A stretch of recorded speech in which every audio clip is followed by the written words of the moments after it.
Gallivespians, I mean, hold on. Put that one in the blooper reel. Welcome back to AsArt. My name is Nick, and I have Kyle here with me. Go check out his Instagram, Pecos is with a 0. He's a super talented artist, and we're huge His Dark Material fans here. We just did a recap of Season 1. It was super fun, entertaining, all Kyle. We're doing Season 2 right now, but just so you know, we cover so much His Dark Material content here, ranging from deep dives to episode reviews to everything in between. Oh my gosh, Kyle, I forgot to tell you, I AI'd the way Lyra should look from the books. Oh my gosh, I have to send that to you. Did? It's so cool. I might be making a TikTok or a short, so subscribe to see the cool comparisons from who they picked and stuff. But let's go for it. Recap Season 2. All right. Well, we're going to go episode by episode here. So, Episode 1. After stepping through their windows, Lyra and Will realize they aren't Narnia, but a world in which Oxford was built by Italians. The two finally meet, and Will freaks out when he meets Pan, then gets a little jealous that he doesn't have his own Pokemon. They both discover they're from different worlds that are lame for different reasons. As they explore the city, they share a round of apple cider cokes with a couple of dirty kids who tell them all the adults abandoned them due to these soul-stealing entities called specters that are the unholy marriage between a Jackson Pollock painting and a bad acid trip. Meanwhile, the witches are sharpening their broomsticks for war and tell Lee Scoresby the best use of his time would be spent finding some dead German dude. Meanwhile, Marissa Coulter has a witch of her own aboard a church submarine. She helps the witch remove some splinters from a logging accident and, in thanks, starts to tell Marissa a prophecy about a child. Before they can dish any further, the witch queen, Ruta Scotty, assassin Creed's the other witch, and reverse Salem's some church dudes. While Will is reading letters from his dad, he gets a Deus Ex Machina moment of a tower at the Italian town center. Episode 2. Lyra and Will head back to our world where Will watches his mom through a window like a creep, and Lyra follows the Golden Compass to a scientist named Mary Malone, after a delightful conversation with Boreal about boring holes into people's skulls. Lyra does a magic trick for Mary with the compass, then hooks Lyra up to her thinky computer machine, only to discover the particles aren't horny, but conscious. Kind of the same in my book.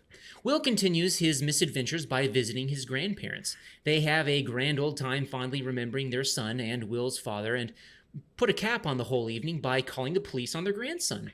The church people take Ruta Scotty's submarine attack in stride, calmly and patiently using diplomatic back channels to... I'm kidding. They bomb the shit out of them. Episode 3. The witches, incensed that their homeland has been turned into a smoldering husk, do the sensible thing and double down on their revenge.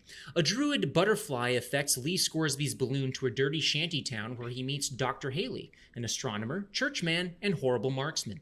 Lyra escapes from one of Boreal's henchmen, only to be picked up in Boreal's private car in one of the classiest child abduction attempts seen on television. She escapes only to realize he snatched the Golden Compass. They meet in Boreal's serial killer James Bond collection basement and confront him about his kleptomania. He agrees to give it back in exchange for them pulling a heist for a knife inside the Angel Tower in Italian England. Episode 4. Lee Scoresby finds Will's father, a.k.a. John Perry, a.k.a. Joe Parry the Shaman, a.k.a. Stanislaus Grumman, a.k.a. a man of too many frickin' names. He asks Lee to help him find the bearer of the subtle knife to help out old Azzy Pants. In a fit of surrogate paternal indignity, Scoresby says he'll only help him if it means protecting Lyra. Meanwhile, Lyra and Will enter the Angel Tower to find a bound and gagged old dude. They're jumped by a kid wielding a knife who cuts off 2 of Will's fingers. After passing out from pain, blood loss, or all of the above, the old dude gives Will a shot of liquor and shows him how to use the subtle knife. The blade cuts windows into other worlds, and his fingers close it? Sure, a knife so sharp it literally cuts through universes. How do you close it? You know, with your fingers, like a Ziploc bag. Mary Malone figures out how to talk to dust and realizes it's angels. No, I didn't stutter. Dust, dark matter, is angels. And they want revenge, baby. Episode 5. After the witches attack the church people's airships and go through Portal di Italia, when no one's expecting it, it's Inquisition time as Cardinal McPhail consolidates power. Who's he? Oh, he's been there the whole time. He just didn't do anything relevant enough to ping the old plot radar. Marissa Coulter joins Boreal for a jaunt to our world and is amazed women can vote and do totally rad stuff like snowboarding and pursue doctorates. Will and Lyra are confronted by Paula and Angelica, who are mad at Will for beating up their brother, Tullio, in order to get the subtle knife, condemning him to get Jackson Pollocked by the Spectres. Boreal and Marissa get their asses kicked by two children as Lyra and Will make off with both the subtle knife and the golden speak and spell. Mary Malone burns her thinky computer and the Angel's request and sets off on her own wacky multiverse adventure. Episode 6. In Italy World, the town's children attack Lyra and Will, Lord of the Flies style, in revenge for Tullio's zombification. Serafina airlifts them to safety where the other witches try to heal Will's wound but find their magic is too lame. The adult population of Little Italy jumps to 3 as Mary Malone, Marissa, and Boreal come through the window at different times. None of them are killed by the Spectres as Mary is protected by invisible angels, while Marissa learns Spectres don't like the taste of sociopaths. Marissa and Boreal share a victory glass of wine, only for her to poison him because no man's gonna keep her down. Lee and John find themselves chased by church government airships as they close in on this Italian town that's gotten really popular all of a sudden. John uses his shamanic powers to summon the two things airships hate the most: lightning strikes and flocks of suicidal birds. The only smart person left on the last airship snipes the balloon's gas canister, causing Lee and John to crash land in the hills. Episode 7.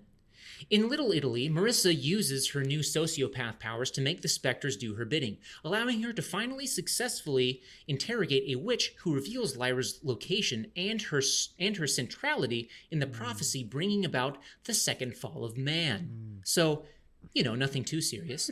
Lee and John are getting some great cardio in as they're pursued by the church people. Lee gets the most Texan idea ever and suggests to Alamo himself in order for John to escape.